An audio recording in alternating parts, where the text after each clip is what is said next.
Hundreds of people reported a mysterious and foul odor in the air throughout Chicago. Sunday, calls came from the south side to the north side of Chicago and even beyond. Chicago's 911 center on West Madison Street fielded many of the calls Saturday night and Sunday morning on the mysterious odor in the city of Chicago. When Edison Park resident Debbie Usher went out to get the paper Sunday morning, she smelled something. She said, quote, "I came outside to get the newspaper and noticed a strong, very strong smell of gas. At least that's what I thought it smelled like." And the Northwest Side wasn't the only place Chicagoans noticed the foul and strange odor. Police officers coming and going to and from headquarters at 35th and Michigan smelled it. And as far south as the Hegwish neighborhood, people thought some kind of fuel might have been spilled or something. Smelled like, I don't know, kerosene or, a grassy smell. So, any of you in Chicago who might be able to update us on this foul infestation that you're apparently suffering, I'd enjoy getting some Chicago calls. Can any of you still smell it? Well, as I said at the top of the hour, Greg Bishop is going to be here, and he's going to be talking a whole lot about UFOs, and he is going to bring a surprise witness, a man who has never talked publicly before. Now, this might not happen, mind you. It might not happen, but I'm not even going to give his name right now. I want to be sure they want to give his name, that he wants to actually give his name, but somebody who worked for the Air Force Office of Special Investigation at the OSI, and apparently specialized in disinformation. Well, I could tell you some things but... Well, please. I cut my hair. You cut your hair? You think these drugs made you cut your hair? I had to, because Clara told me to do certain things. I put aluminum foil around the lampshade. I've always been fascinated, as you know, with very deep holes. Greg Bishop. His current show, radio, what is this, Missiostro? Greg Bishop. This should be an interesting evening, Greg. Welcome to the program. Thank you, Art. How did you get involved? First of all, I guess I had to follow up on killradio.org. That's another pirate organization, isn't it? No, it's an internet radio station. But didn't they have also a bit of a broadcast facility at one point?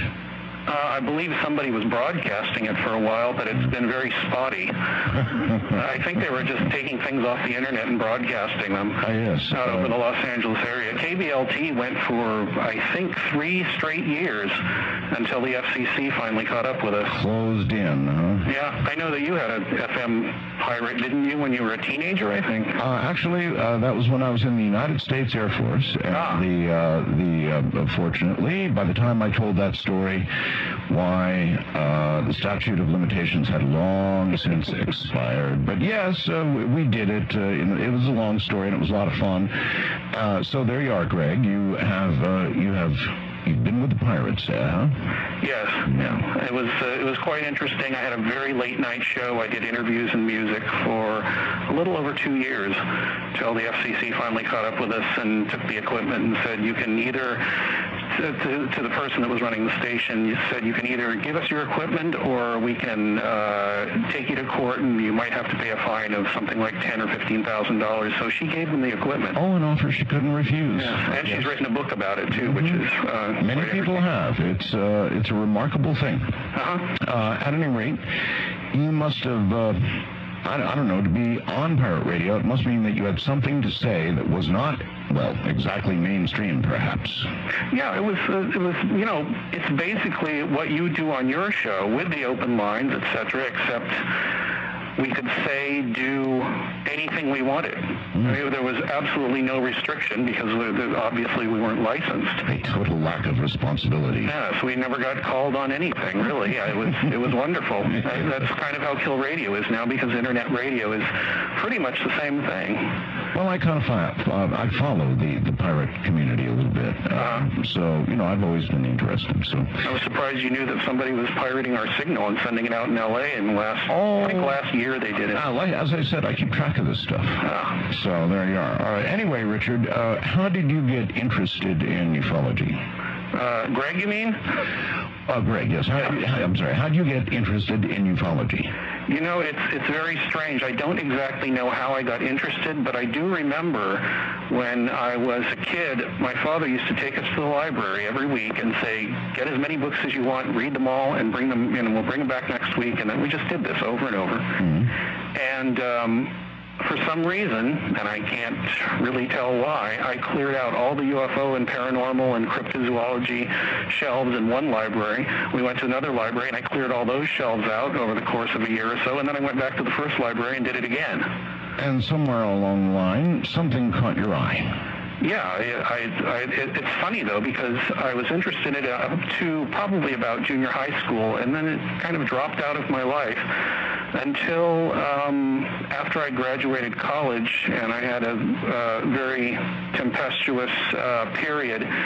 And for some reason, the subject came rushing back to me like it wouldn't be denied. It was very strange, and that was in 1988, and since then, that's what I've been interested in. All right. I sort of promote the possibility of a surprise guest. Can you confirm that indeed we are going to have our little surprise guest on shortly? Yes. I called him, and he said that he would be ready. Okay. Do you want to give his name? I think I'll let him give his name. But let him do it. All right. Yeah, I believe he said it was all right to give his name, but I'll just let him do it because I want to make absolutely sure that's what he wants to do, because he hasn't talked anywhere to anyone publicly. Well, let's tease it a little bit. He was an Air Force... He worked for the Air Force Office of Special Investigation, is that? Yes. He was an agent with the AFOSI at Kirtland Air Force Base in the late 70s up through mid 80s, I believe. And he is going to claim what? That he dispensed on official orders, I would presume, disinformation. Yes, to a certain individual who I wrote this book about. And that individual is Paul Bennewitz, or was Paul Bennewitz. He died about a week before the first time I came out there to start working on interviews for the book. All right. What was it about Paul Bennewitz that fascinated you? Well, that's kind of a long story. However, what happened to Paul Bennewitz, I will tell you the story of Paul Bennewitz. Please. Is that he lived next to Kirtland Air Force Base in Albuquerque, New Mexico, and around 1979, he started noticing strange lights flying around the base, doing things that airplanes normally couldn't do. This is common around military bases. However, he started filming them, and I think videotaping them if he had some sort of videotape set up. And he also started picking up signals from the base, radio signals. I don't know what band these were on, where what exactly the messages contained, or what the transmissions were. There were a few guesses I made in the book, but he began to think that these lights combined with these signals had something to do with aliens being around the base. So he made an effort to contact the Air Force and say, do you know you have these things flying around your base, and they're sending out these signals that are very strange. They seem like bursts of information, and do you know about this? And as soon as he called up the Air Force, they get crank calls all the time. So they questioned him a little bit and started to realize that he might be seeing something that he shouldn't. So. And what Air Force? I'm sorry. What Air Force base? Kirtland Air Force Base. All right. Kirtland. Yes, it's right. It borders Albuquerque. Right. In fact, when you land at the Albuquerque airport, you fly right over it. Okay. So the Air Force did what? The Air Force called him in. They called him into a meeting eventually. Actually, first they had this person we're going to talk to go out to his house. and try and figure out what it was he was seeing, what possibly he had seen, and what he might be doing with it. And based on that information, they called him in for a meeting at the Air Force Base with a few of the, of the brass and the intelligence people and other people who were doing work on the base. Oh, you see, now normally this would seem like a pretty far out story. Yeah. I mean, just pretty far out, but we actually have the officer that went out to first interview him, so... yes. How fascinating is this? All right. And continue with his story. Well, he did go to this meeting. It was, I think it was in early 1980. I think it was the first half of 1980. He came onto the base and started to give this presentation. Now, I was not able to talk to anybody who was at this presentation. However, I did talk to a man in the NSA, National Security Agency, who talked to somebody who was at this meeting. I said, so when Paul Bennewitz came in to do this, to give this presentation, what happened? Well, in the first place, actually, they thought he might have something because he wasn't just some Joe Schmo. He was an electrical physicist, and he had his own company, Thunder Scientific, which manufactured humidity and temperature calibration and things like that for military contractors, among others. Mm-hmm. So they thought maybe that his word would carry a little bit more weight when he started describing these things. So this man that was at the meeting said that Bennewitz started giving his presentation and started off very slowly and then started in with his, I think these are aliens and alien ships flying around your base, and I think they're trying to communicate with each other or us, and I'd like to know what you're doing about it or if you know anything about it. And the strange thing was that this man told me was that a lot of people, he said there were maybe 20 people at the meeting to begin with, and by the time Bennewitz got finished, there were 2 or 3. Meaning they walked out? Yeah, they walked out. I asked them, well, why would they do that? I mean, he said, I think they thought it had nothing to do with what they were doing, so they left. But there were 2 or 3 people that did think it had something to do with what they were doing. One of those people was the AFOSI commander, who I believe at that time was Thomas Shea, C-S-E-H, and an unidentified man from the NSA. So by the time he finished this, these 2 or 3 people realized that he might be onto something that he wasn't supposed to be. And as it turned out, it had very little to do with UFOs and very much to do with secret projects going on at the base. That would have been my initial guess, Greg, that it was something at Kirtland going on. Mm-hmm. I mean, hello, it's an Air Force base, probably doing experimental things. Why wouldn't that be, Occam's razor, the very first conclusion anybody would come to? Well, because Bennewitz while he had this business, and he was very good at what he did, and he was a very good electrical physicist, a lot of people have said this,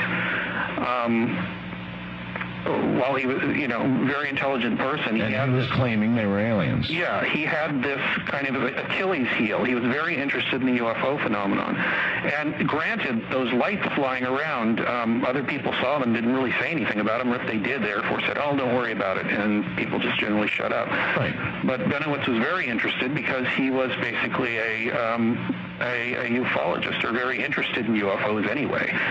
And he became convinced single-mindedly that this was what was going on, and nobody could tell him any different. All right, so at the very end of this story, though, it was things going on at Kirtland, or what? Yeah, there were things going on there. There were quite a few different projects. I was able to identify maybe 2 or 3 of them that were going on, which were things he was directly looking at, and they didn't want him looking at because if he could see these things, then anybody could. And this was still in the middle of the Cold War, right at the beginning of the Reagan era, 79, 80 there. Mm-hmm. What did these things turn out to be? Do you know? Oh, you want to give them away right here at the beginning? Sure. Well, yeah, I'm curious, sure. Okay, let's see. One of the things they were doing there, I'm giving away the book now, but one of the things they were doing there was, this is very great story about how I found this out, which we will get into later, partially found this out. But one of the things they were doing there was tracking Soviet spy satellites. Because these things would come over, over the base, over the United States all the time. You've seen, after the Soviet Union fell, people were, the KGB or somebody were selling satellite pictures of various places, including Area 51. That's right. Which had been taken by these satellites. They'd come over the United States, generally during the day, I think, because that's when you could see things, and take pictures of the base. The U.S. government, the Air Force, the Defense Intelligence Agency specifically knew that they were doing this, and they wanted to find out how they could possibly foil this espionage, this spying. Right. So, They had agents in the Soviet Union. A lot of people know this. A lot of Soviet agents were here. A lot of our agents were in the Soviet Union, posing as citizens, doing various things and getting close to defense projects or somewhere in the vicinity of them, so that they could report back on them. But what they found out was how these satellites worked, and they sent back, through various channels, sent back information on these satellites. So the people at Kirtland were basically able to back engineer what was going on, or at least engineer a way to track these things and eventually to even control them. You mean to control the Russian satellites? Yes. I was told. It's very hard to find any kind of information on this through Freedom of Information, I think. I only had a year to write the book. And I had to rely on the testimony of at least a couple people that worked at Kirtland and the suspicions of others. All right. I have yet to understand what represents the actual lights and craft and things that made Paul Bennewitz think that aliens were involved. I'll have to go back a little bit. In 1979, at the time he was seeing these lights, he was made aware of a very early abduction episode. Now, the way this happened, have you heard of, I'll get to it. This woman was driving back from Oklahoma, the little panhandle there that sticks and touches New Mexico. Yes. She was driving back from that panhandle of Oklahoma to her home in northeastern New Mexico. And during this ride, her and her son saw these giant craft hovering over a field. These, she said one was, almost football field size. The other one's a little bit smaller. And what they said they saw was a cow being sucked up into the bottom of this craft. This is what they remembered. I actually have heard that story, yes. Yeah, this is the Myrna Hansen story. Yes. And they also had some missing time. Now, back in 1979, this is before Bud Hopkins' book had come out, this was fairly new kind of thing for people to be investigating. As we know, it might have been going on for quite a long time. However, this woman called the New Mexico State Police the next day to try and report it, find out what had happened, if anybody else had seen it. As it turns out, about 10 or 15 years later, somebody else had seen these craft. And her husband, it was a woman, her husband actually was in the New Mexico State Police. However, she called the New Mexico State Police. They didn't really know what to do with it. However, they did know of some guy that was interested. One of their officers was interested in this kind of phenomena, what was going on, and cattle being mutilated by whoever or whatever does it. And this was Gabe Valdez, who you probably have heard of. He was a police officer near Dulce, New Mexico, where there had been a lot of cattle mutilations and strange lights flying around. So apparently people in the New Mexico State Police knew Gabe Valdez as the weird stuff guy. So they referred this woman, Myrna, to him. And Gabe Valdez had actually met Paul Bennewitz at a cattle mutilation conference that the state senator Harrison Schmidt had convened about a year before. Well, I hate to rush to this, but if it wasn't aliens abducting these cows or people, then who was it? And if it was the Air Force, why? Always wanted to know that. Well, there's a lot of theories about cattle mutilation. I actually, on my show, I interviewed Chris O'Brien. Have you talked to him? No. He wrote a book called The Mysterious Valley. And his view is what?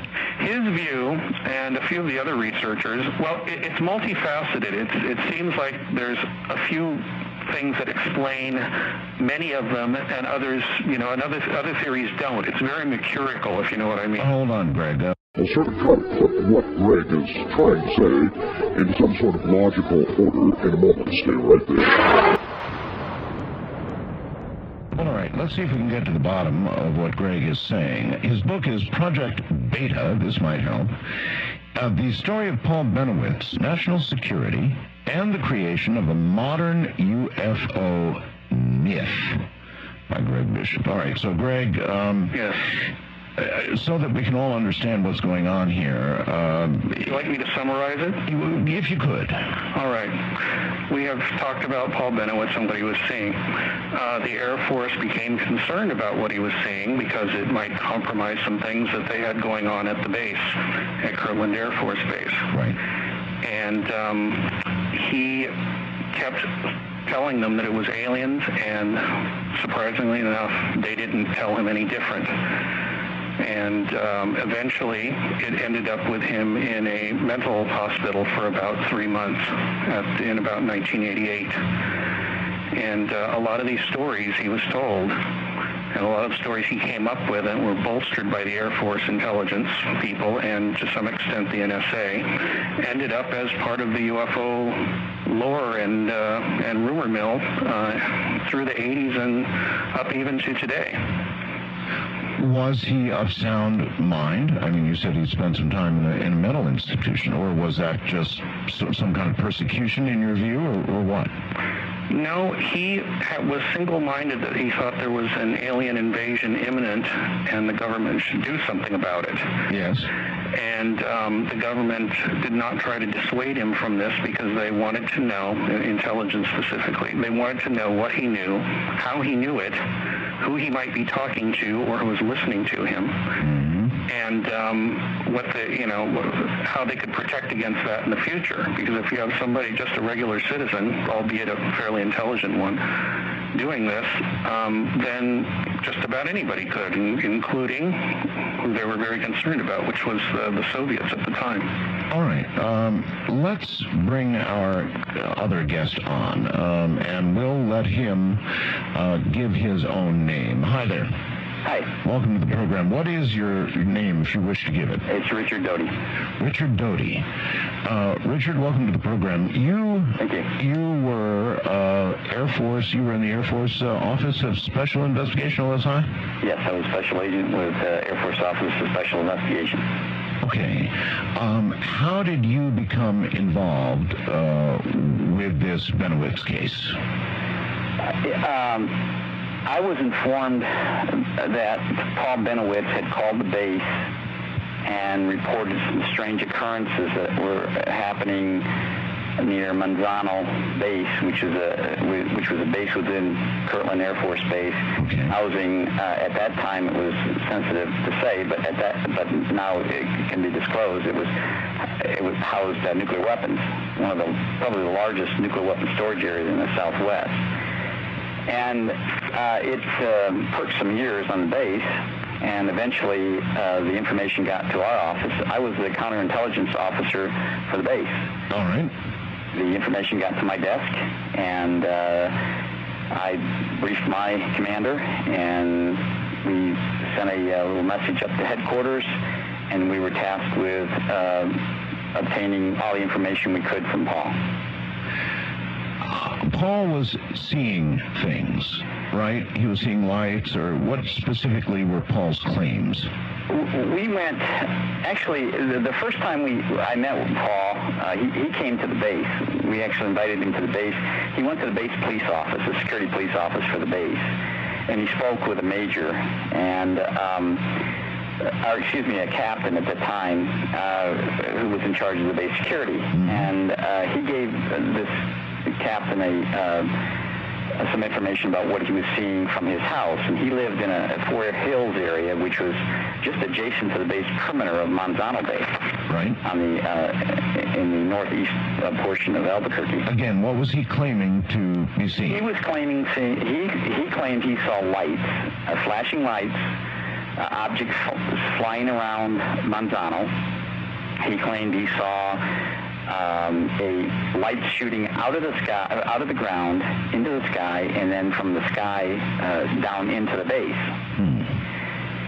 And so what he took upon himself to do was take pictures and use some electronic monitoring equipment to monitor these strange occurrences, these lights and other things that he was seeing. Okay. So he was sort of like a nosy neighbor by the base. That's a good way to... And an informed nosy neighbor at that. A guy who apparently knew what he was doing. Yes. So you were informed to, you were told then by higher-ups to what? Make contact with him and do what? Yeah, we eventually made an appointment, myself and another person went out to his house. We visited him and we viewed the equipment that he had in his residence. You were officer rank, by the way? I was a special agent, yes. Special agent, all right. And you went out and saw the equipment he had in the house? Yes. He had 2 cameras, movie cameras. He had a number of electronic gathering devices that he had pointed towards Manzano. And he showed us all the pictures he took. Well, he didn't show us all at that time, but he showed us some pictures that he had taken, and plus he showed us a lot of the electronic gadgetry that he had. Yes. And I brought another person along because I wasn't the technical person to understand the electronics that he had, but this other person was and could understand what he had. And what we did was we viewed everything, we interviewed him, and then we went back and we made a report and we sent it up to headquarters. And what was the substance of your report? The report was that this person had sufficient knowledge and the right equipment to tap into sensitive communications equipment and sensitive projects that was occurring on Kirtland. I see. All right. Somewhere in the mix of all this comes disinformation. In other words, you are going to admit tonight, I believe, that you dispensed disinformation. Is that true? That's absolutely true. That's what our... in the arena of intelligence, you have different types of intelligence. You have intelligence gatherers and you have counterintelligence. And one task of a counterintelligence division is to make sure that our secrets are protected. Got it. And so here we've got a man who thought that there were aliens among us, as it were, and right in his backyard and over the Air Force Base that you were working for. And so what did you tell him? Well, we convinced him. We actually did. We had two-tier way of doing this. The first thing we did was we became very interested in everything he had. Mm-hmm. We wanted him to think that we were very, very concerned with everything that he had. In fact, at some point later on, NSA became involved in this because they were extremely interested in some of the equipment that he had, because he was actually tapping into a particular type of communications that he shouldn't have been able to do. And so NSA wanted to know, how did he do that? Right.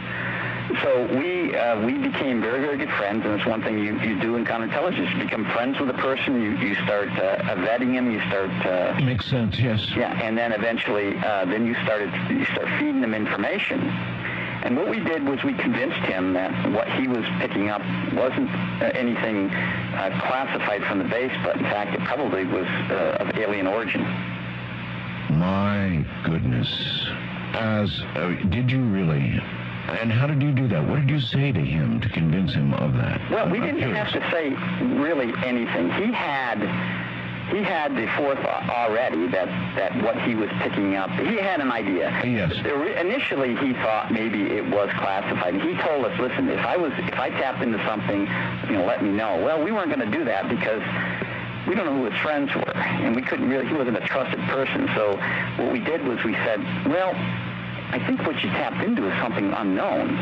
So let's work together on this, Paul. So we did, and what we did was we were using his own, everything that he gathered, and we were just turning it around and convincing him what he was looking at wasn't anything from the base, but it was alien origin. Alien in origin. Exactly. Yes. So you hardly had to say anything, sort of a wink and a nod perhaps at the right moment, or sort of a confirming smile, or nothing more serious than that? That's it. Initially, we had to do some other things eventually down the road, but initially... Like what? Eventually down the road, he claimed that there was a alien base at Archuleta Peak, or Archuleta Mountain up near Dulce, New Mexico, in the northern portion of New Mexico. Many people have thought that, yes. Right. And so what we did, he kept going up there. He was a pilot. Paul was a pilot, and he would fly up there, and he would photograph things. And he was convinced that the things that he was photographing was actually an alien base. So what we did was we went ahead and fortified his thought by putting a fence up there around some certain things, bringing in some helicopters from Fort Carson, Colorado Army helicopters, which, by the way, they were using that area as a training base also. I mean, it was a classified, at that time, it's not anymore, but at that time it was a classified training area for special operations missions. And they were up there, they were using that area. So there was already helicopters flying around up there. Well, what'd you do, paint them dark jet black or something? We had a couple black helicopters, and we had some things planted onto the ground around Archuleta Peak, and just to convince him that what he was actually looking at, he thought it was an alien base. So it served your purpose there was probably no other way to stop him from doing what he was doing, so simply convince him that his suspicions are correct, and you have somebody who's just regarded as a nut, and the whole thing is dismissed. Is that the rough idea? That's the rough idea.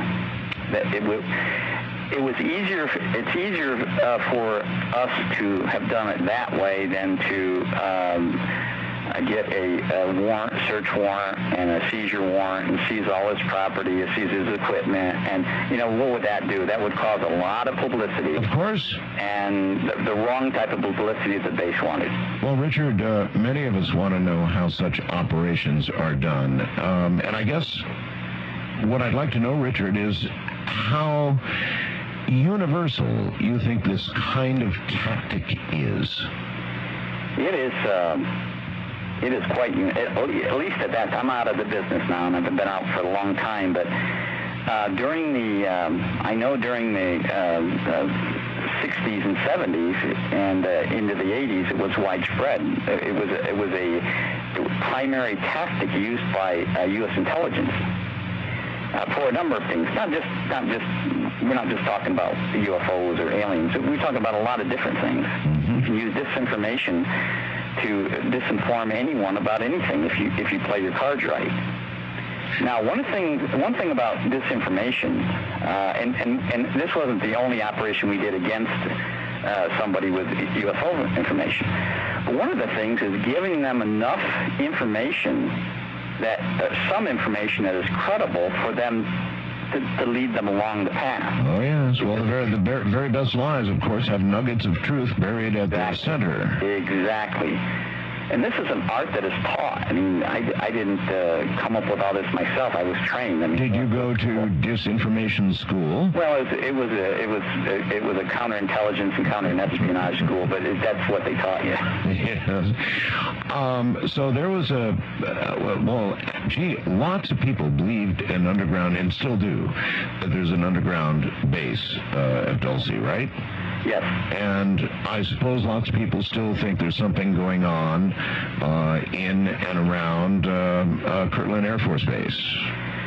I'm sure they probably still do. There are some myths that float over the base, and they still do. I mean, there's people, especially old-timers that live around there, they still think that there's an underground base, and they still think that there's a UFO hidden inside Manzano. Mm-hmm, I've heard that, yes. So this whole thing then is one gigantic myth, and it's a myth that you admit as a disinformation specialist that you planted. Well, it just wasn't me. It was a team. I couldn't have done this all myself. Do you feel any guilt for this? Later on, yes, absolutely. It was meant to be a short-term operation to disinform him and then kind of walk away from it.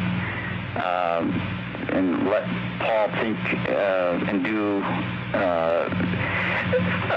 disinformation. If you play your cards right, yes. If the operation's right, all you have to do is plant the seed and walk away, and that person carries it on.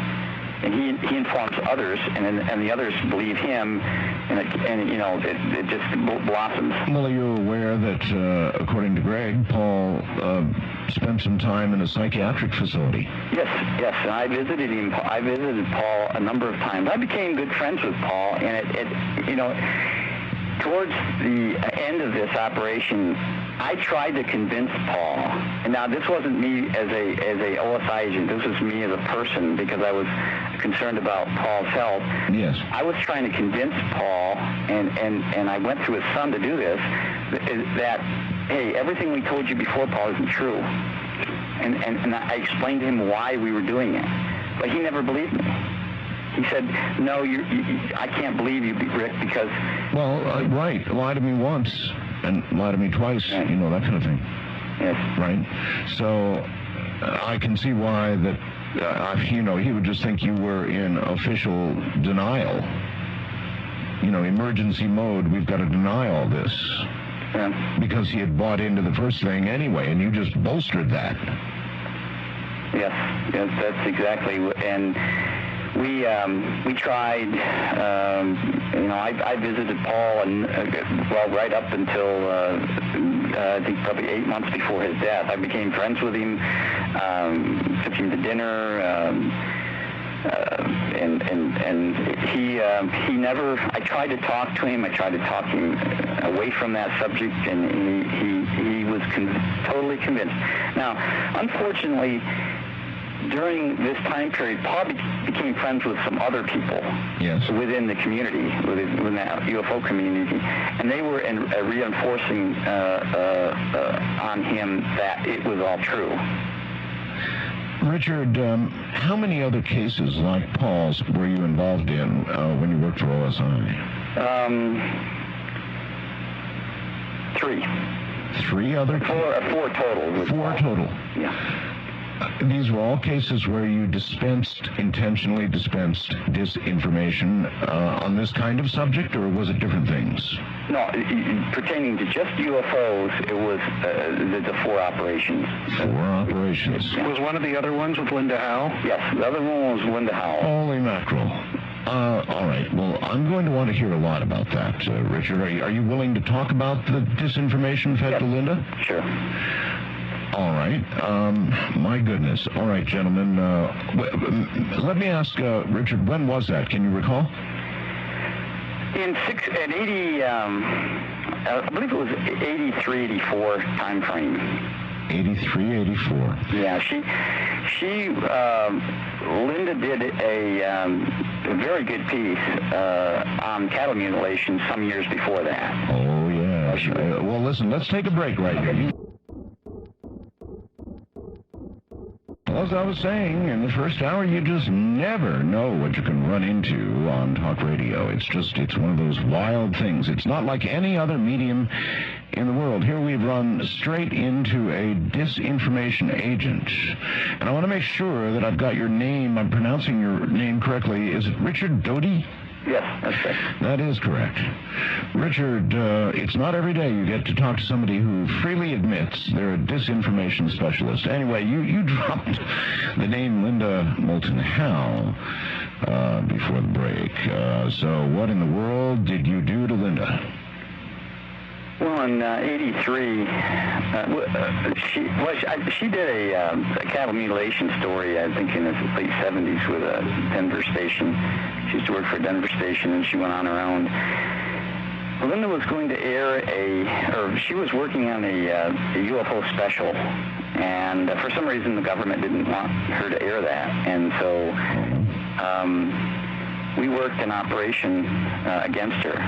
Unfortunately, it wasn't a very successful operation because although the television special was never aired, it somewhat backfired on us. Tell me about the operation. Well, Linda was invited to Kirtland Air Force Base, and I was the primary agent. There were two other agents involved in it, not just me, but there's two other. Yes. And we invited her to Kirtland. We showed her some information pertaining to UFOs, showed her a document, and tried to bring her and hook her on a hook, and she took it initially, and then we carried on a contact with her over a period of time. I'm meeting her at different locations and providing her with some information. You were doing this on official orders? Oh, yeah, official orders, yes, absolutely. All right. Linda was indeed, I guess, about to do a special on cattle mutilation. She's been concentrating on that for years, so what was it exactly you tried to sell her?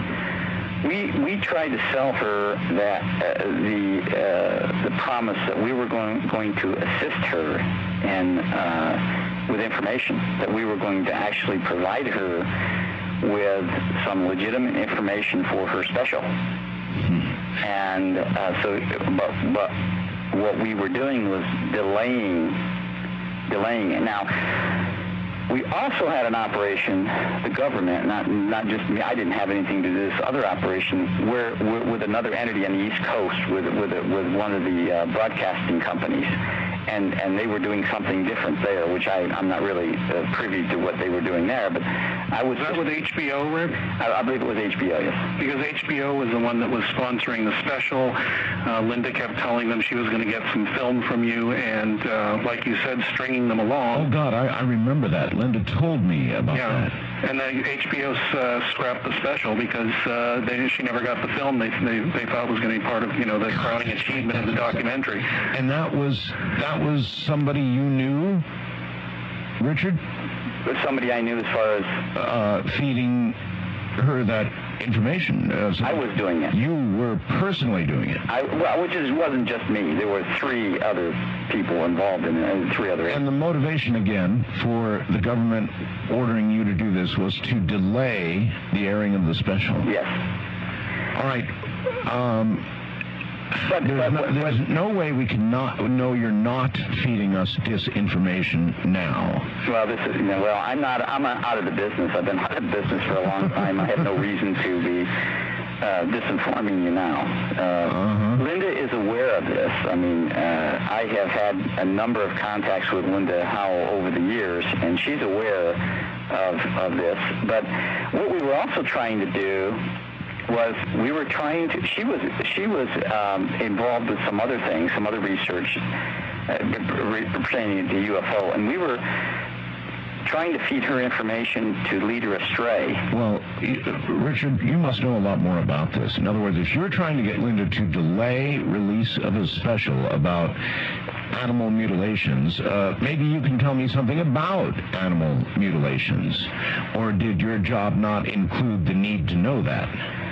My job did not have anything to do with... I didn't have the specific knowledge at that time to understand what the government was doing with cattle. But do you now? Well, yes, I do. we might want to leave that for another day. Why?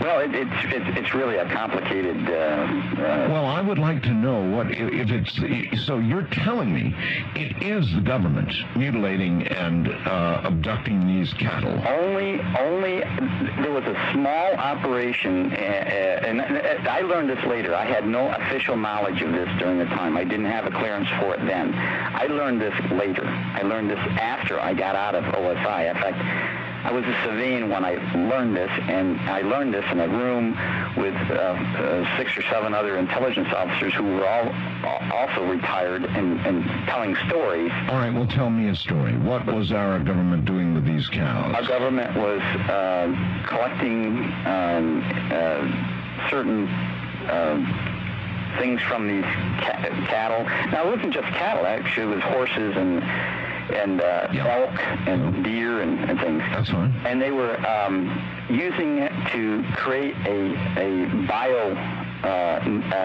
some kind of a bio prevention system, a biological agent prevention system. And they were injecting these cows, and then they would come back and take certain organs from these cows.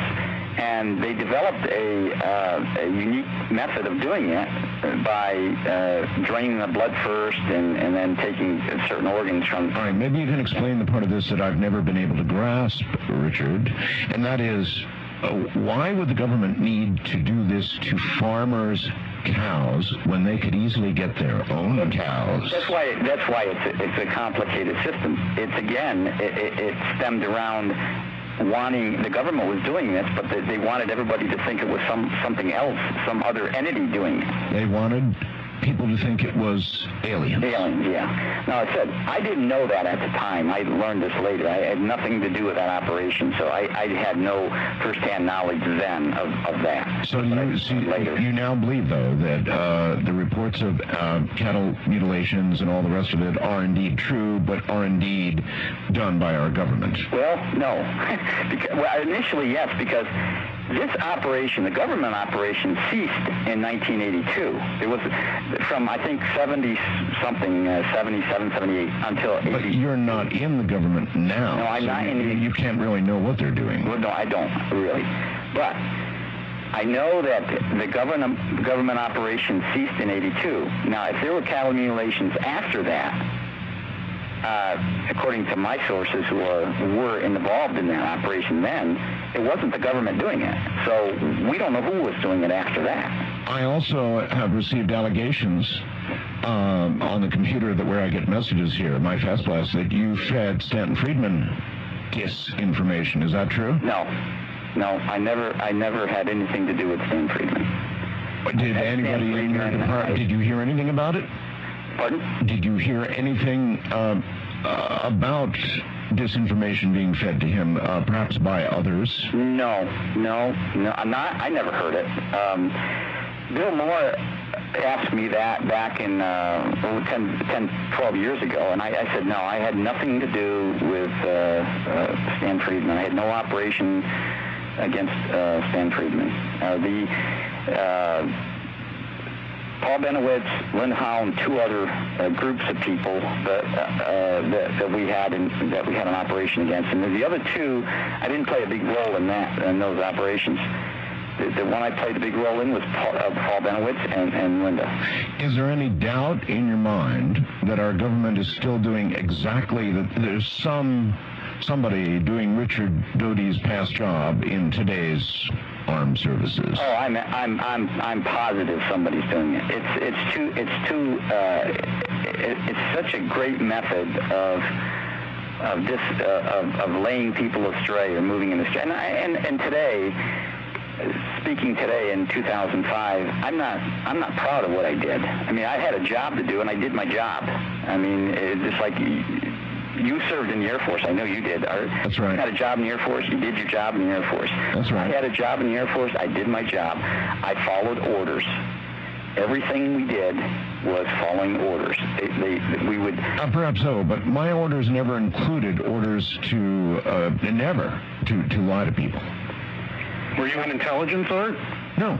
I was a medic in the Air Force. Okay, well, then that wouldn't have been part of your job, I guess. Well, exactly right. That's what I'm saying. That's the difference. I followed orders, but those orders never came down intentionally ordering me to lie to somebody. Well, I didn't. I do feel the way you do now, Art. I do. I really do. Then I didn't. I mean, I didn't. I was 28, 29-year-old. I didn't think of it that way. It was an order. It was an order, and it was an operation, and we were doing what we were told to do. Yeah, I'm not passing judgment on you. I'm just trying to understand all of what you did and how it might relate to what's going on today. I mean, the whole question of ufology. Did you see the ABC special the other night? Yes, I did. Okay. They said the whole Roswell thing was a myth. They reduced it to a myth. Well, I tell you, maybe they know. I mean, maybe they know, Richard, because maybe they cooked it up, huh? No. There's too much information that's already been readily available, and there's too much information that hasn't been released yet that a lot of people with intelligence know about that can show that Roswell wasn't a myth. Roswell actually happened. Yes, but what was it that happened according to these sources and people you know? It happened just like the myth said, basically, is that an alien spacecraft crashed northwest of Roswell, near south of Corona. And according to what you found out from your years in the Air Force, that's what you believe? Yes. One of the things that happened to me in early 1979, I was briefed in to this counterintelligence program. In order to run a disinformation program, you have to know the truth. And we were briefed in, and we were given a certain level of clearance that gave us access to the past history of Earth's visitation by extraterrestrials. Well, but that's why I asked you about the cows, the truth about the cows. How could you spread disinformation, your own words, without knowing the truth, which you said you didn't know? Not about the cows. No, not about. You're talking about the cattle mutilation. Yes. Yeah. The documentary Linda was doing was a UFO documentary. It wasn't on cattle mutilation. Right. That particular one. The HBO special was about UFOs. It wasn't cattle mutilation. Okay, but you're telling me, and I do recall hearing this story from Linda, that you had promised this incredible footage, right, and HBO had bought into it based on that and your representations to Linda, and then, of course, you didn't produce, and it all fell through. Well, there was another part of this that was occurring within HBO by some other people. That another part of that operation was some intelligence people were talking to HBO, and they were doing something different through HBO. So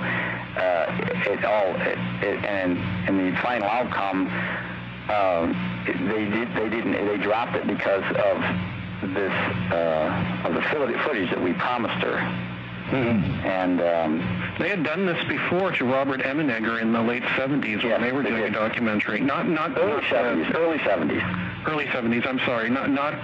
This was before Richard was in the Air Force. Yeah. And strangely enough, to Walt Disney, I think, in the 50s. Oh, really? Exactly, it did. He did. And it was OSI that did it. I mean, we were good. OSI was really good in this. We perfected this, and we taught other agents that technique, this technique. And so, how widespread would you guess it is now, Richard?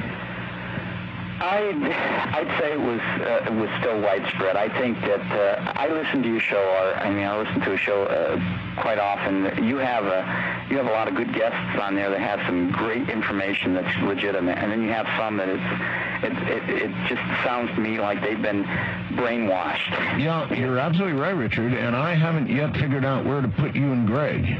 That was a question I asked Richard very early on. When they came in and vetted you on this information on UFOs and the government's involvement with them, how do you know they weren't disinforming you? Because you said you never saw an alien body or a... Well, that's an awfully good question. In fact, I would like to understand how that vetting went. Did they actually inform... How much did they tell you, Richard? Okay, what they did was they took me into a room in an Air Force Special Security office. There was a colonel and a civilian. There was 2 of us in there at that time to be briefed. They sat us down. They gave us a short slide presentation of what we were going to get and some other things. And then they showed us a film.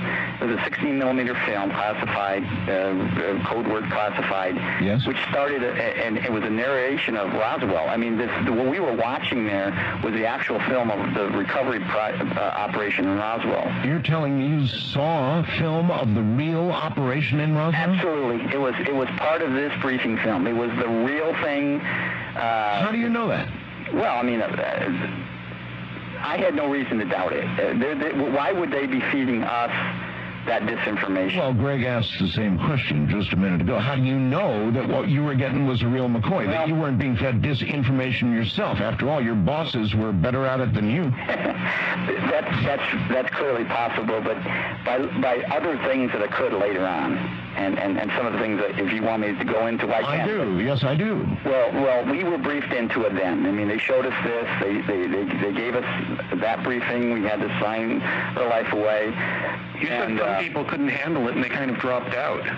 Absolutely. There were a number of people that dropped out of this program because they just couldn't handle it because of either a personality conflict or a religious conflict or something else. But they dropped out of it. If you signed your life away, what are you doing on the radio talking to a national audience about it? Because 25 years have passed, and this brings up another point. I sat in a room with several OSI officials some years ago, and I voiced my concern about the fact that why can't you tell the truth now after all these years? There's no reason why the government can't tell the truth. They really can't. And they said, well, we're not going to tell the truth. We can't tell the truth. There's a lot of reasons why. I said, but you're disinforming everybody. Even today, especially the mogul thing about Roswell, that's a bunch of baloney. And now you're telling me that the government doesn't have anything, so I'm going to go out and tell them, yes, the government does have it. Some years ago, I was they did an investigation on me. The FBI did an investigation on me because of the MJ-12 documents from 88 or 89. The FBI was after you. Well, they did an investigation. They thought I disclosed those documents. Was this as a result of Phil Klass bringing up the fact that you had willfully disclosed government secrets and that you had to be investigated for? Yeah. And anyways, is that what Phil said? Phil said that and many other things. But I told him, listen, I'll make a deal. If you let me go to the Pentagon right now, right this second. You told who this? The FBI and some other Air Force officials. All right. If you let me go in the Pentagon right now, I can take you to where these documents and this information about the UFOs, about the extraterrestrial visitation Earth is. You just let me go there. If you don't think it's there, then you don't have anything to hide. Let me go there. And how did they react? Well, of course, they said, no, we can't do that. And then they let me go. I mean, they just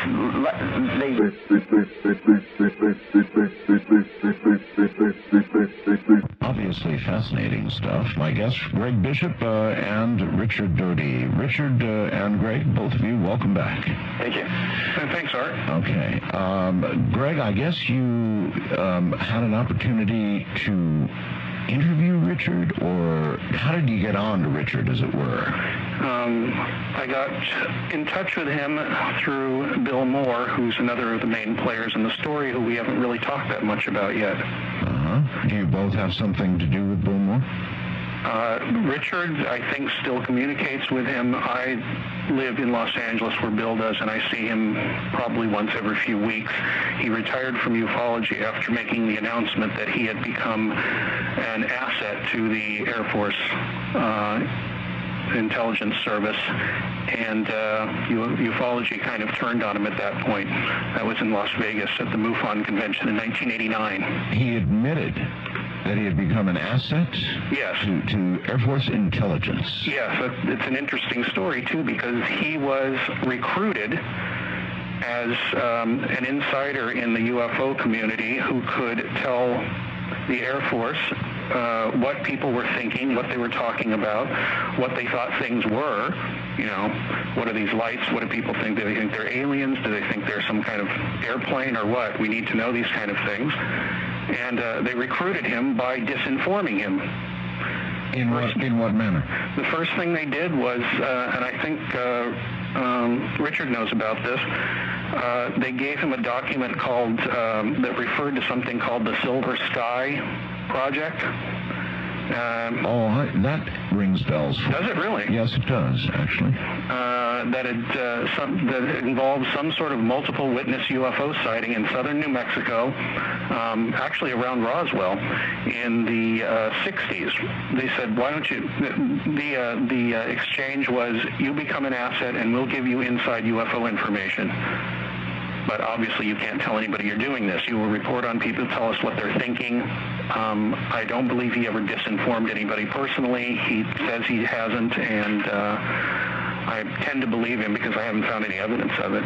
But they gave him this document and said, here's your first bit of information that we're going to release to you. How do you know it wasn't a Richard Doty handing it to him?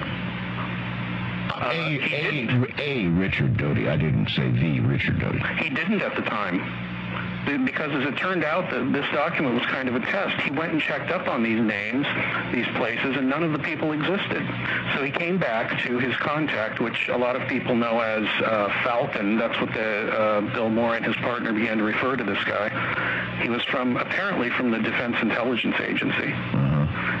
He actually was the head of, as far as I know, the head of the operation against Bennewitz.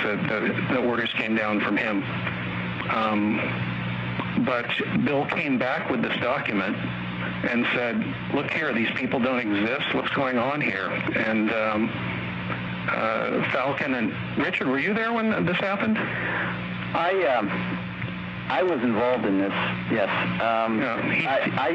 I was tasked with, Bill Moore was recruited by another person within the Defense Intelligence Agency to provide as a disinformation. He was recruited as an asset. That's what within the intelligence community they call it a spy. You know, it's the person that's working for you as an asset.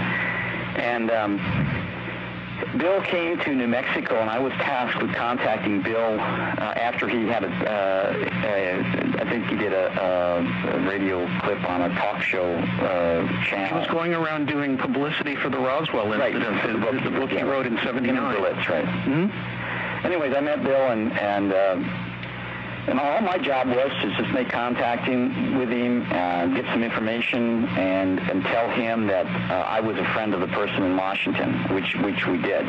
And then that was it as far as I went. But then I later I became involved in this operation because Bill came back to me because he said, hey, I got some information here, and this information is bull.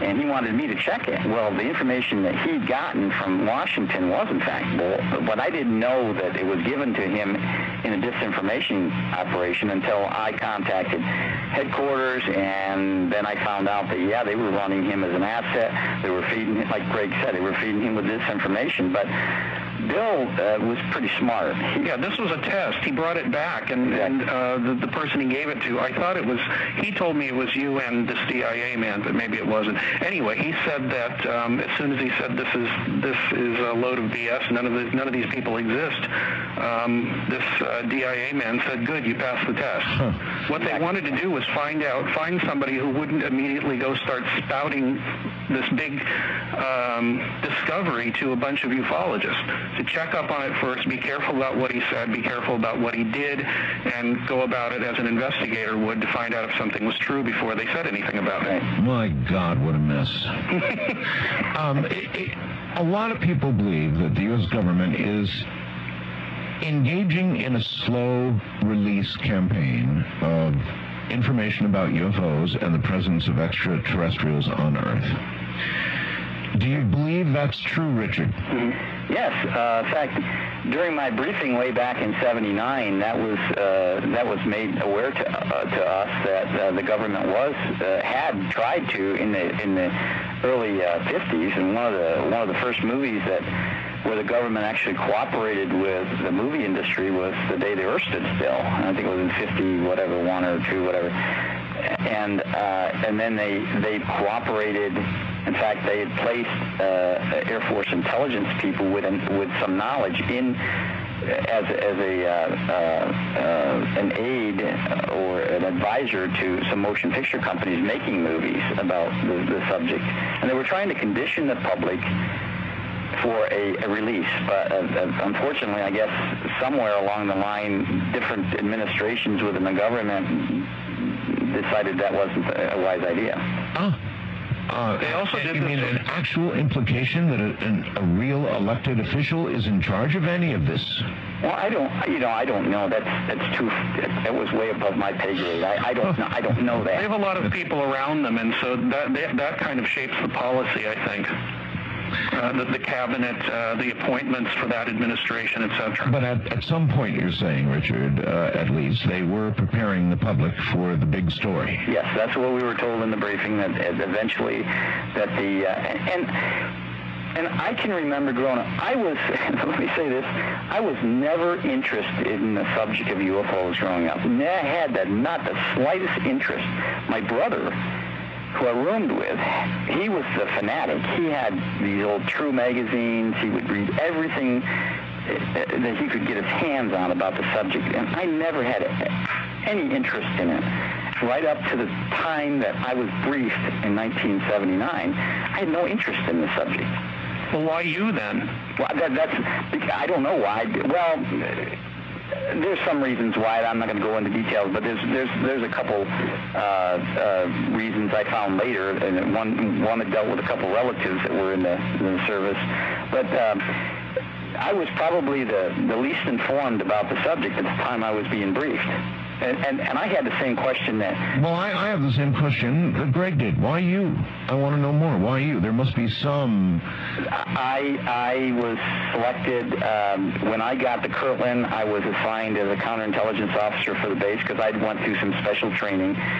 And I had been briefed in a number of different programs in order to know... I had different levels of security clearances in order to know what was going on at Kirtland Air Force Base. And there was a huge number of classified projects going on at Kirtland. At Kirtland, at the Air Force Weapons Laboratory, at Sandia Laboratories, up at Los Alamos. And I had to know what these projects were in order to safeguard them. Richard, I have a question for you. Yes, sir. There's a lot of, big names in ufology. You've dropped a couple yourself, Linda Moulton, for example. My friend Whitley Strieber, oh gosh, the list would go on and on and on. It'd be a very long list. Richard, how many of these big-time ufologists, names we would know, so to speak, have been approached by people who were in your line of work? I don't know of any other but Linda. Only the ones that you dealt with. What I'm asking is, how many do you think have been approached with disinformation? I think probably a good number of prominent ufologists were approached at one time or the other, and probably some of them took the bait, and some of them said, screw you, walk away. And one of the things I want to say about Linda is that operation against Linda wasn't a total success, because our secondary mission was to get her away from the subject, but that just had the opposite effect. Linda was such a good researcher herself. Yeah, well, that's Linda. And she is a good researcher. And you're not going to take her away from the subject. You might delay her a little bit, as you apparently did, but you're not going to... she's like a dog with bones. Exactly. And what she did was she turned around and developed her own sources in high-level places within the government. And one of them I eventually found out, but all during my contacts with Linda, I would give her information, and she would come back to me, and she'd say, Rick, this is baloney. And I'd look at her like, wait a minute. You're not supposed to say that. And then I'd go back and do some checking, and I'd find out that, hey, she had some kind of verification someplace. We got a leak here in the system. And I found out some years later that she had some very, very high-level sources herself. What I am concerned about, though, is ufology is having a difficult enough time as it is keeping stories straight. And if the government is out there intentionally twisting them, and they've approached more high-level people in ufology than not, then you have to worry about the general credibility of a lot of the stories that you're told. Well, that's why the government's doing it, to lead the people astray. I mean, that's one reason, and that's why I don't support it anymore. I'm absolutely, it upset me what happened to Paul. I mean, I went and talked to Paul about it, trying to convince him against my commander's orders. He's telling me, hey, he doesn't have a clearance. You can't go tell him it didn't happen. But he did anyways, because I was concerned about Paul. And I realized years later, it wasn't. You were concerned about his mental condition, yes. Right? And you had good cause to be. Yes. And I'm sure there's a lot of ufologists, and I hear them on your show. I listen to yours and George's show. I hear people that are probably legitimate. They have a lot of good information, and then they all suddenly bring up some information that is baloney that I heard that was being spread. I was just about to ask, Richard. In the early 80s, yeah. Are there a lot of times when I'll have a guest on, and they'll say something, and you'll say, I know where that came from? Exactly. I absolutely. Many times. And I hear also information from some of your guests that was and probably still is highly classified, especially some of these reverse engineering operations that are the antimatter ones that started back in the 70s and 80s that I was involved with trying to protect, and some of these other high-tech operations that I hear on your show that I'm saying, wow, this stuff is still classified, I thought, but these people know about it. Do you think that's dangerous? I think some of it is, but not as much as during the Cold War era. We didn't want the Soviets to hear and know about some of our operations, and so we had a two-front operation going. We had to protect. We had to disinform the ufologists and the people that had some of this information, and then we also had to disinform the Soviets. We had to. I mean, we had. That's why we had. It wasn't just me doing this. There were hundreds of agents involved in this. Richard, some of the Soviets pretended to be ufologists and tried to vacuum up information that way as well. Absolutely. We ran an operation in Europe against the Soviets who was trying to, there was a number of Soviets who were trying to portray themselves as UFO experts. And they were KGB, but they were trying to get into the UFO community. Why wouldn't you have been best friends with Phil Klass? Why wouldn't Phil Klass have just served to, you could have fed him all kinds of things, I would think. Because Phil Klass, in the time period that I was involved in the disinformation of the counterintelligence arena, I didn't know Phil Klass. I didn't meet him till afterwards. And then Phil Klass started spreading all these lies about me, saying I'd got in trouble in Europe, I was court-martialed, all these things with absolutely no credibility. But what I found later was that he was doing this at the direction of some government people trying to discredit me because I was going to go forth. But I decided not to, because you've never heard me on a talk show. You haven't heard me on a lecture circuit. I've never heard you anywhere. Until now. I've kept my mouth shut. I'd stay quiet. Why? Because I'm satisfied with the truth. I know the truth. I don't have to sit here and portray and tell everybody in the world what the truth is because I know the truth. I know what the truth was when I got out. Now, I don't know what's happened since. I haven't been up to date. I haven't been updated other than with some sources that are still within the government. All right, bluntly stated, what was the truth when you got out? Roswell happened. Roswell was real. It was real. We had an alien that was in captivity up until 1951. He was kept at Kirtland. He was kept at Los Alamos. He died in the latter part of 1951. Linda Howe interviewed that alien's handling person. It was an Air Force officer. Yeah, she mentioned it in her book. Yeah.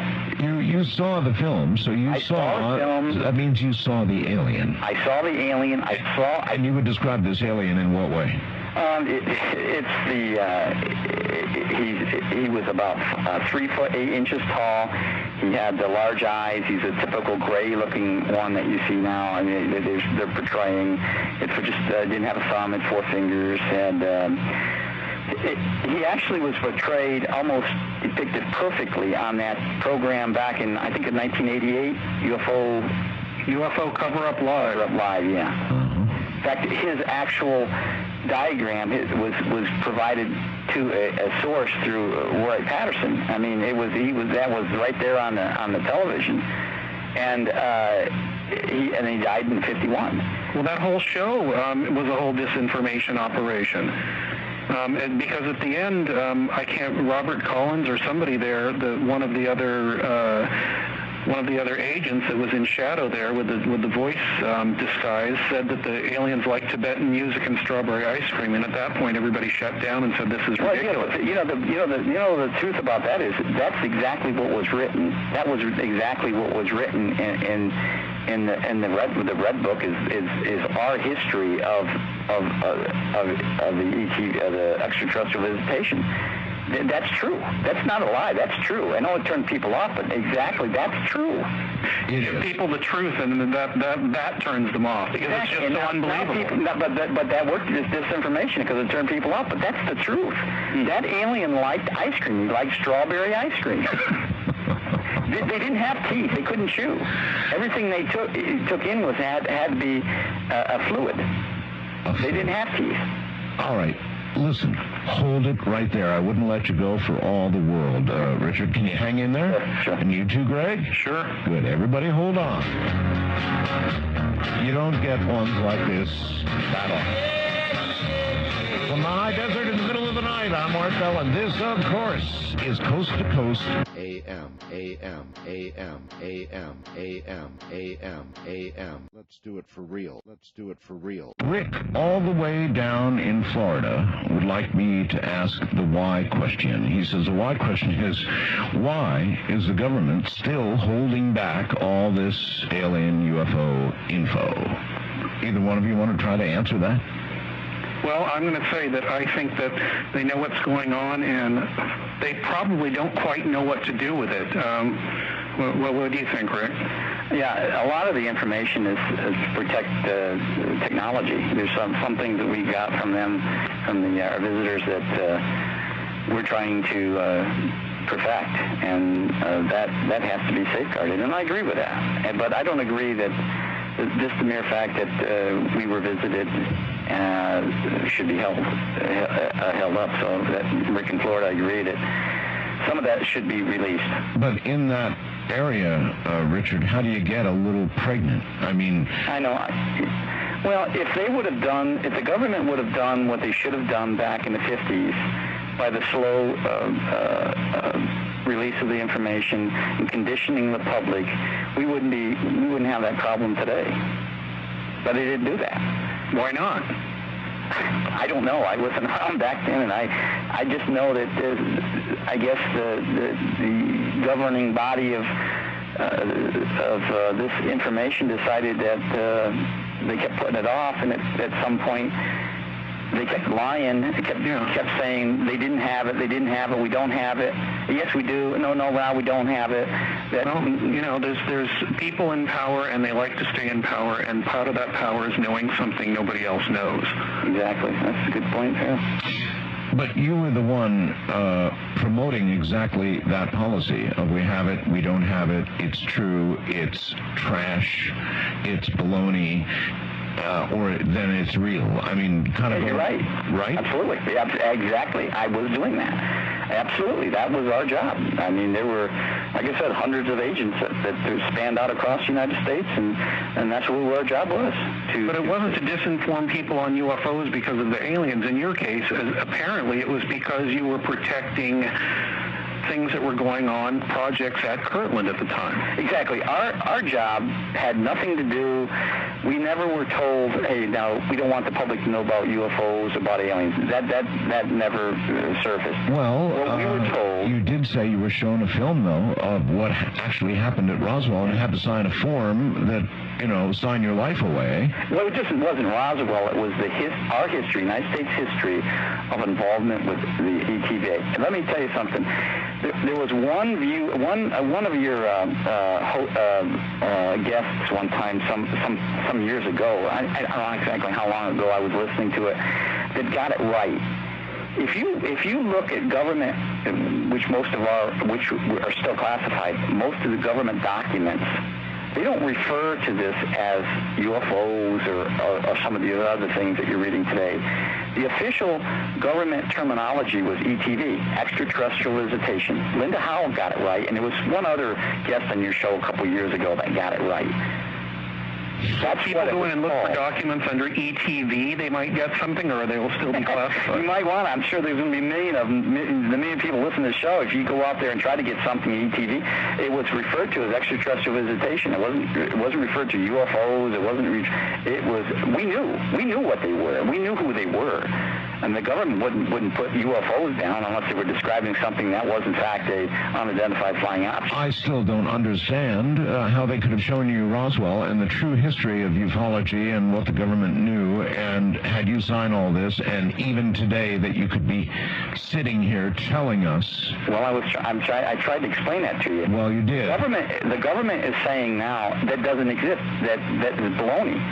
Even though I signed something, so what are they going to come back and try to prosecute me for telling something that they're saying is baloney? Make them deny it. It's the old trick. Exactly. So they're not going to do that. Well, maybe they wouldn't do that. Perhaps they would reach out and touch you in some other fashion. Has that occurred to you?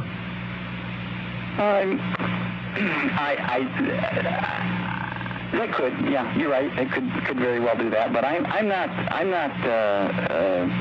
scared of that anymore. I used to be. How's your heart? My heart's fine. So many other people have come out and done the same thing before even Richard did. Oh, I mean, I could name. I know there's a number of other people who did this. I mean, that said 10 times more than me. All right, in fact, that know 10 times more than me. But since you know so much, Richard, at least tell us what we really should know about this alien presence. Is it multiple species that are here? What are the important things for the American people to know about the truth behind all this? Okay, I can tell you what I know, what I officially know. I mean, I'm not going to go into... That's fine by me. Okay, I'm not going to go into trying to give you theory. We were visited, we crashed, an alien craft crashed in 1947 near Roswell. We recovered one alien. We obtained a great wealth of information from that alien who was with us until 1951.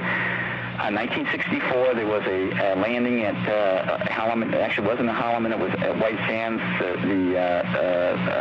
Disinformation was that it was going to be at Halleman, but it actually happened at White Sands. We returned the alien bodies to these extraterrestrial visitors. Then we met with them, and then we had another visitation some years later. We formed some kind of a pact, and I don't know the exact details of that because I wasn't in the know. But we had a pact with them that they could come back and they could visit Earth and they could experiment, and we would let them do that. And the reason that I was told that we did this was we couldn't stop them in the first place. I mean, if they come all this distance. In a short period of time, they had technology that we couldn't understand.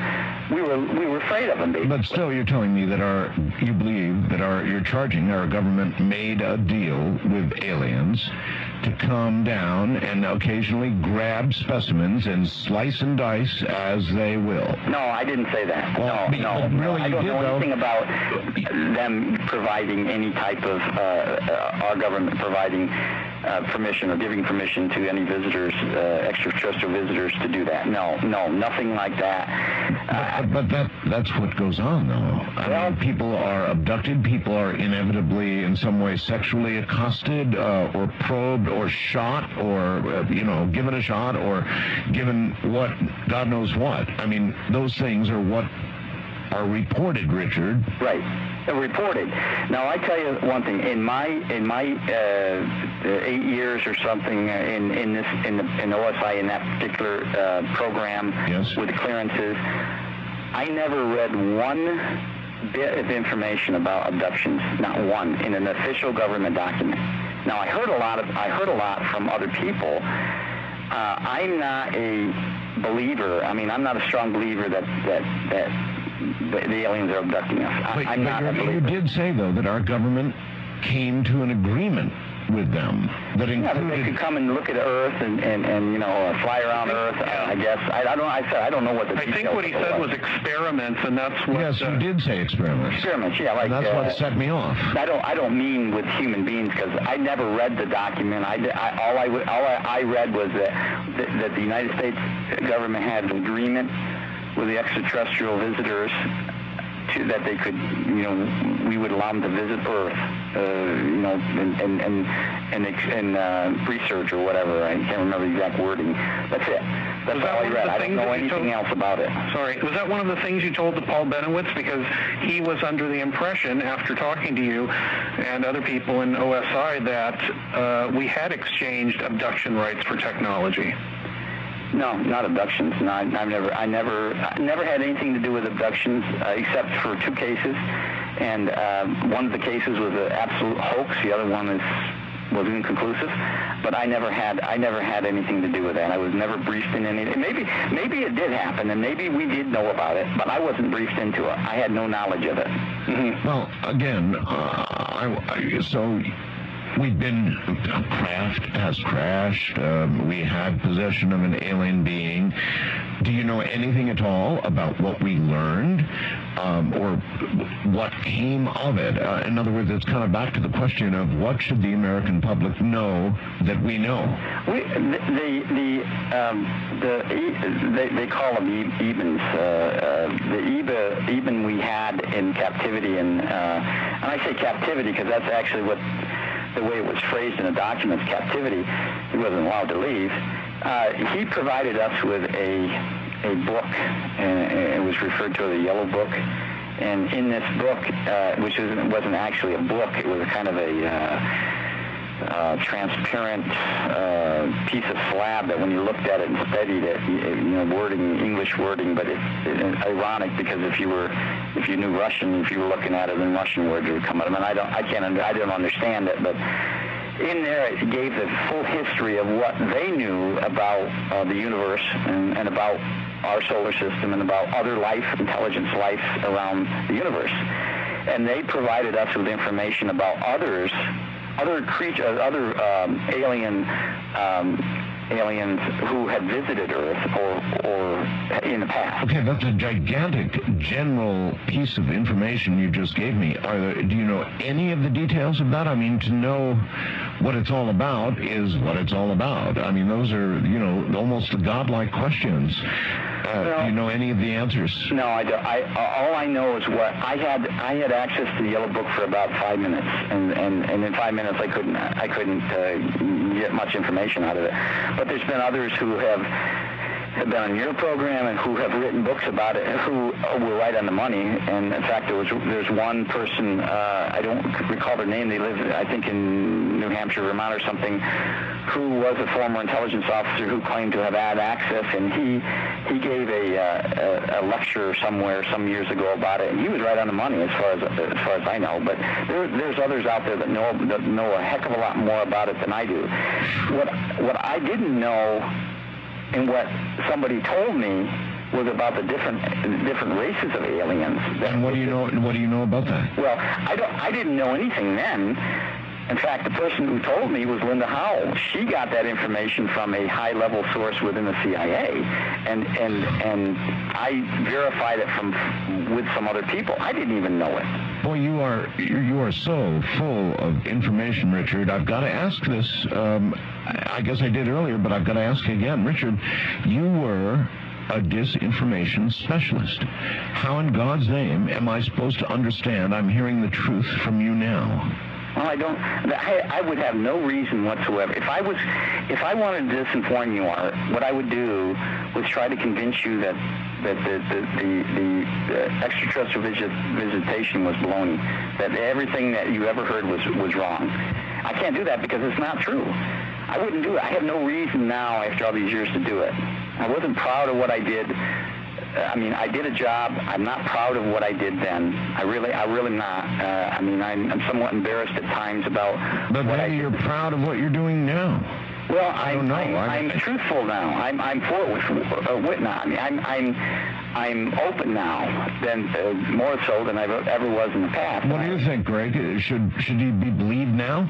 You know what? When people when they tell you these facts or stories or whatever they are, you have to go and check other places, talk to other people, see who repeats these stories, how long the stories hold up.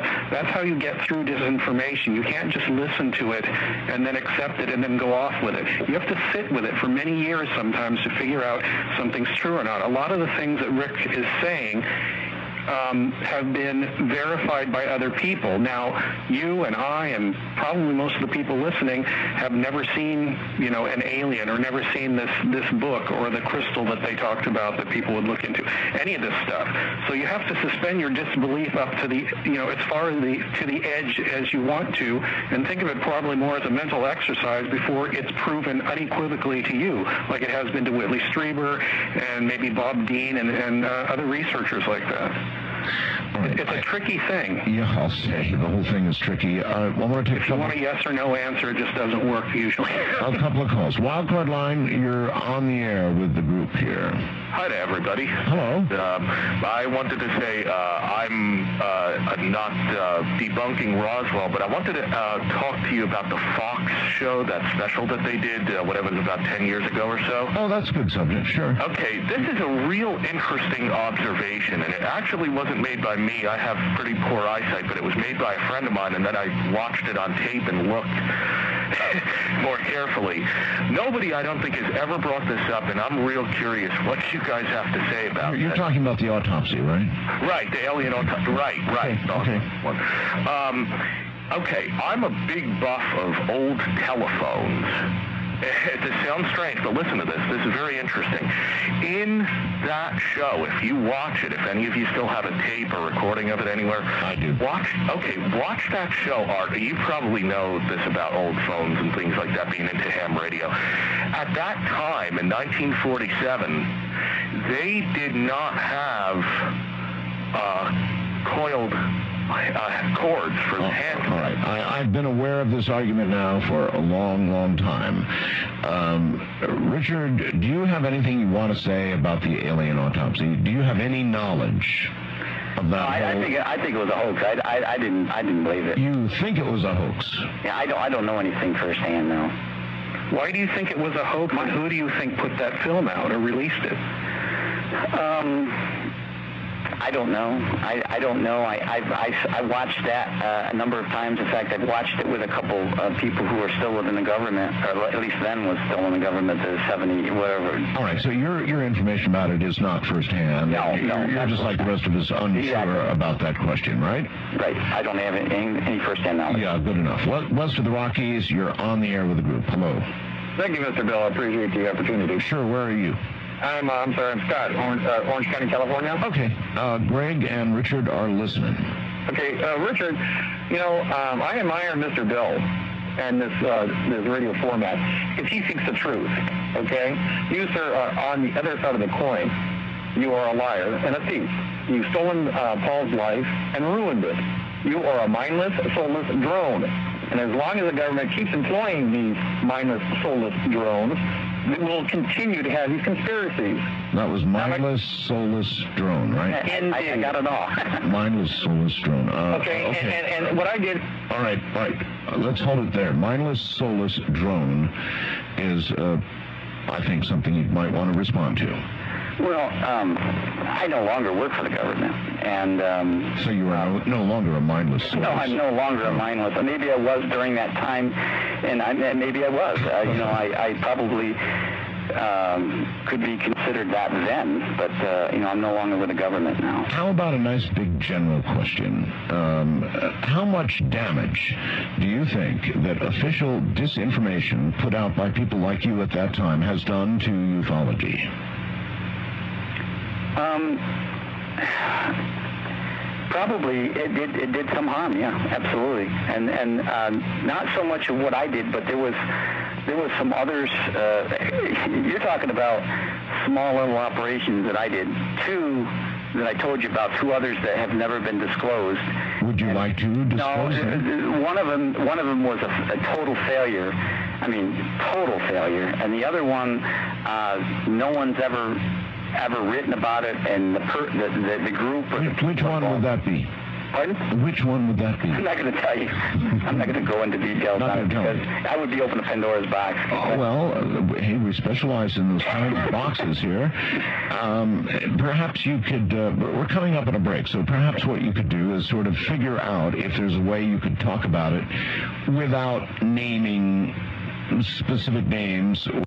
Once again, Richard Doty and Greg Bishop, and I've got a question from Philip in Hampton, Virginia, who asks, what was the crystal that he mentioned? Is it something in some way connected with Dan Burrish? And do you know anything about the Dan Burrish controversy at all, Richard? Or either one of you, really? No, don't know about. I've heard that name. The crystal I knew was something that was presented on that UFO cover-up live as something that aliens had, that they had shown to people in the Air Force, whoever was keeping them, keeping this alien there. And if you looked in it, you could see scenes from the past or the future of Earth's history. That's all they said about it. That's quite a lot. All right, gentlemen, here comes some more inquiries. Wildcard line, you're on the air with Greg Bishop and Richard Doty. Hi. Hi, Art. Hi. Hey, Richard and Greg. Hello. Thanks for taking my call, Art. Sure. This is William from Portland. Richard, I have a couple of questions, please, real quick. Since you've been privy to the inside track, did you learn what the aliens' agenda might be, and are we their genetic experiment? No, I didn't know what their agenda was, and I have no information regarding whether we're studying our genetic makeup. Now, I was just wondering what you thought of Dr. Greer and the Disclosure Project. Do you think he's got any chance of success of bringing this out with the hearings and the things he's done? Yeah, there's a good question. Excellent question. Absolutely. I hope and pray. I've spoken to a couple of representatives from Pennsylvania. Actually, Senator Spector a little while back and about it because he's a former OSI agent and. He was non-committal, but he thought that something should push it forth. I agree that I support Dr. Greer's efforts. Okay. East of the Rockies, you're on the air with the group. Hi, Art. Thanks for taking my call. Where are you? I'm in Pennsylvania, but I'm listening on WDEL. Okay, in Delaware. Who I'd like to thank for carrying you on the weekend. Yes, thank you. Very grateful. I have a question for Richard. I'd like you, if you can, to confirm or deny something I had heard from a former Coast to Coast guest. I don't remember whether he was on with Art or George, and I don't remember his name, but somebody talking about the UFO phenomenon once said that he had received information that President John F. Kennedy was assassinated because he was going to tell the public the truth about the ET. Is that true or not? Okay, thank you. I didn't get that first part. Was President John F. Kennedy assassinated because of what he was going to tell the American public? Well, I heard that story, but I have no first-hand knowledge about it. No, I don't know anything about that. Okay. And I wouldn't expect you to. Had you actually come up with that answer, I would have immediately pounced upon you.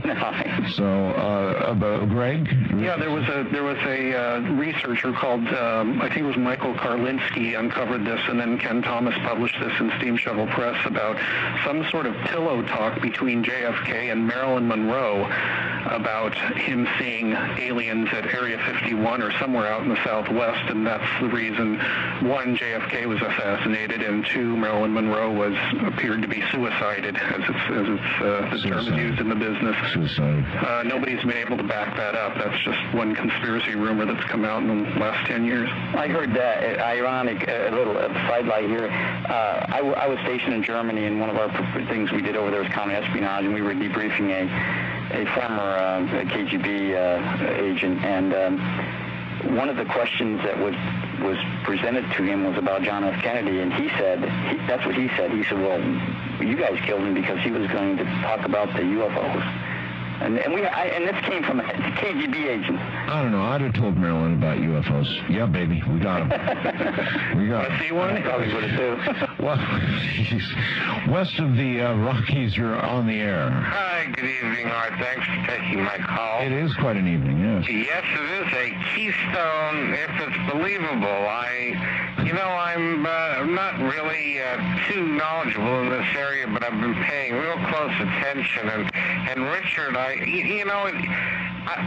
specifically asked you about the film of Roswell, and you specifically answered that you saw Roswell, and then you backslid on that. And you've done that a couple of times. So In what way did he backslide? Well, he said no, he didn't really see Roswell. He saw information and things that were happening with regard on photographic film. All right, fine, let's pin him down. How about it, Richard? You saw Roswell or you didn't see Roswell? This is what I was trying to tell you. The film was a briefing film.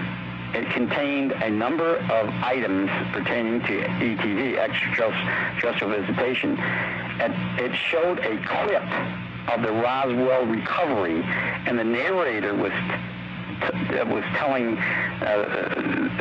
saying that this was from Roswell, New Mexico, 1947, the recovery operation. So I didn't see the whole entire film. I saw that clip on this briefing film. But that was enough. In other words, you saw one of these creatures well enough to describe it to us a little while ago, right? Yep. Well, that was a second. I mean, that part, I mean, they showed the recovery, and then it showed this creature, where I don't know where it was, either some hidden facility in New Mexico or in Los Alamos, because he was at both locations.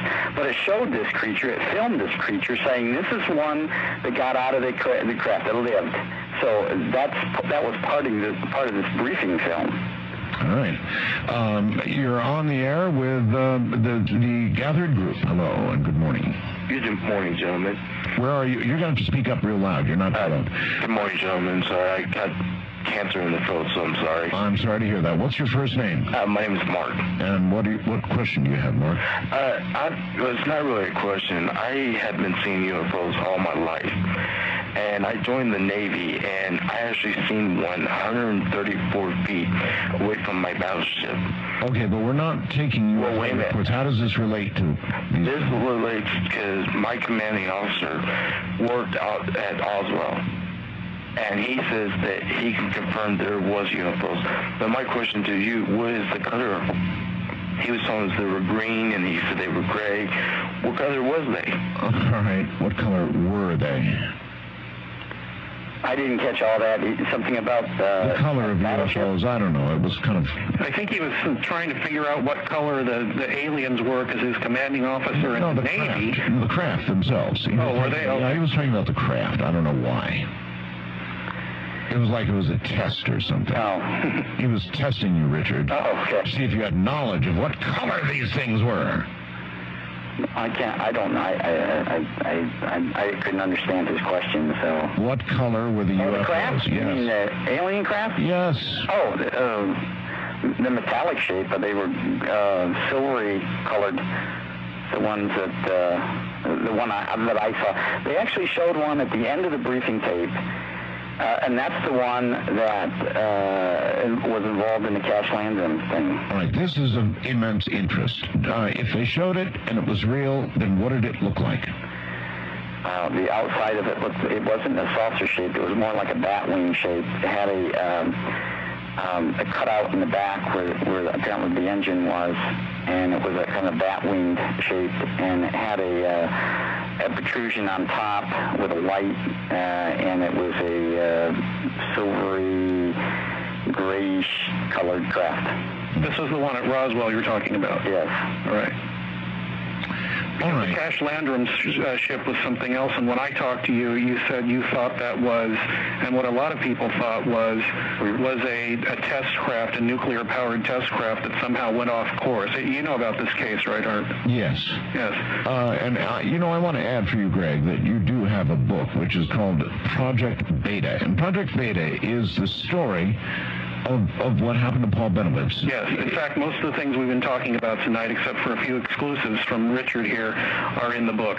Probably about 90% of what we've been talking about are things that Richard told me when we had our talks when I was writing the book. Yeah, I've got a feeling we heard quite a few new things this morning.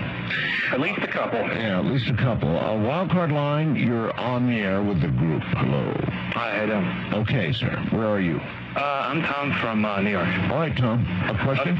Well, kind of not a question, more of a comment. I think the problem is that with people like Greg and anyone else who is searching for something in life, sometimes the obvious is just the obvious, whether it be aliens or not aliens, whether it be technology or whatever it's coming from. And I think that when you so badly want to believe something, that sometimes you want to believe disinformation or believe the obvious facts. Absolutely. And I think that's the problem sometimes.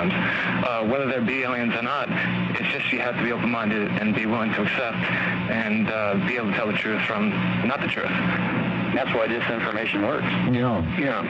It does work, doesn't it? Very well. Yeah, well, that's the point I was trying to make in the book, and people have said, does this mean that the UFOs are completely a product of, everything we know is completely a product of the government? Here's one problem. Never said any such thing. Yeah, but here's the problem, Greg, and Richard too, for that matter. If you're in a courtroom and you're being accused of something by somebody, and your lawyer is really good and proves that one of the witnesses against you is a damn liar, then even though what they lied about has nothing to do with, necessarily what you've done or accused of, even if it's true, it's discarded by the jury. Once a liar, never trusted again, ever.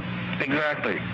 But this is not a court, and disinformation works in ways that are not suited for our system of justice. Let me say something about this. One of the things we did in the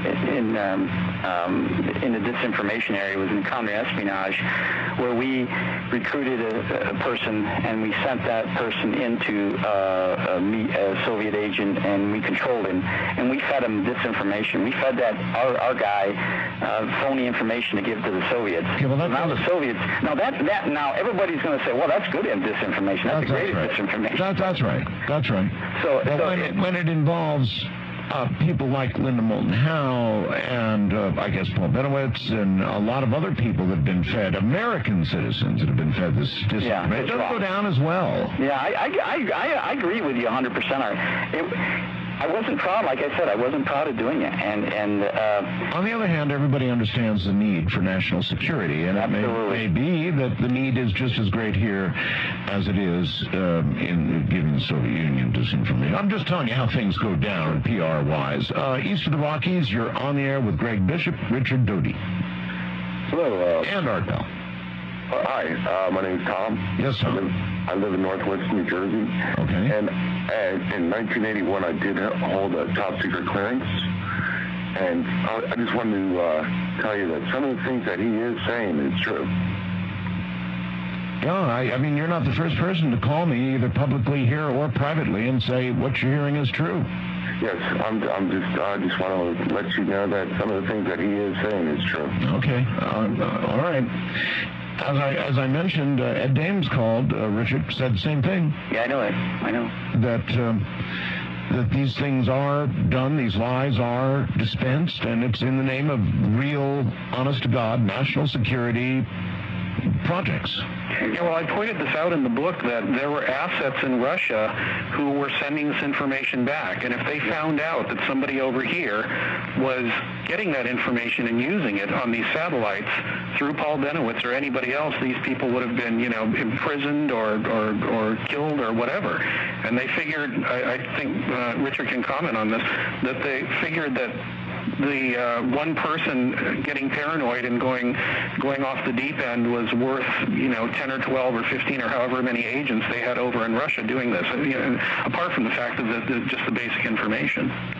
Exactly. And one other thing that we as an open society have to be very careful of is what people does with the information. If we allow somebody to have information that is of a sensitive nature, there's no protection or there's no guarantee that they're not going to give that to the Soviets or the East Germans or the Chinese. I mean, so we have to be careful, and that's the main basis for the counterintelligence is to protect our secrets. Well, out of curiosity, Richard, you've told us a lot about what the U.S. government knows. What do you know about what the Russians or the Chinese or the Brits or anybody else knows that we don't? I know officially that the Soviet Union had a very, very extensive program in investigating UFO sightings within their borders, and also a intelligence operation targeting certain people in the United States to obtain information that we had. One of the interesting points, we ran counter-espionage operations in Europe. We sent our spies in and let them think, the Soviets think that these guys were theirs, but actually were ours. Almost every one of our spies would come back and say, hey, this guy wants to know about what I know about UFOs or what we have about UFOs. I mean, they would target our people and ask questions, and that was something that showed us they still had a lot of interest, and this was in the 80s, mid-80s. All right. Hi there. Was the Rockies? We're going to squeeze you in with Greg Bishop and Richard Doty. Hi. Alrighty. My name's Michael. I'm in Seattle. Hi, Michael. And I'd like to ask about Philip Corso and what he might know of verification of what he wrote about, and or was there any information more he can add to that? Did he know him, or was he involved in any of his work, or anybody that he knew was involved in his work? Excellent question. I interviewed Phil Corso many times. Richard, do you know anything about Philip? Yeah, I had a very interesting chat with Phil on two occasions. One in Los Alamos, New Mexico, and one in Washington, D.C., where we spoke quite openly, and he filled me in a lot of things that I never knew, because, of course, he was around in the early days. And he verified a lot of things personally between him and I that I'm saying tonight about Roswell. Now, I didn't know about the crates and some of these things that he knew about, but again, I wasn't around then. So Phil Corso was not in your line of work? No. He was not in my line of work. No. It's funny. I've always wondered about Phil. Well, so have I, but he told an extremely detailed, very convincing story. And he seemed very sincere. Yeah. That's right. Yeah. But then again, yes, exactly. would have to be good at what they do. So it's a question that I guess had to be asked, but you're saying, Richard, that he was a real McCoy. Yeah, he was a real McCoy. Mm-hmm. All right. We're about to have to end this program, so I need to ask you if there's anything else that you've been holding back. I mean, there was that operation, for example, you were going to tell us about. I was going to tell you that well, basically, one of the operations was successful, involved airlines in Nevada that flew people to a certain location. Oh. From one place to another. I know that was an about operation. That yes. And the second one was the Cache Landrum. Which I know. Wait a minute. I know about that airline operation. Oh, you do? Yes, I do. But I don't know what you did with regard to them. Well, I'm not going to go into details on that. It's kind of a long grind. I couldn't do it within a minute. So, but anyways, you know about it because somebody else mentioned it on one of your programs. All right, Richard Doty, thank you very, very much for being with us tonight. It was a shock and a surprise brought to me by Greg Bishop. Greg, thank you, and your book is on sale where? At Amazon.com, and it's just about any bookstore you'd care to go to. Project Beta is the title. Project Beta. Gentlemen, thank you and good night.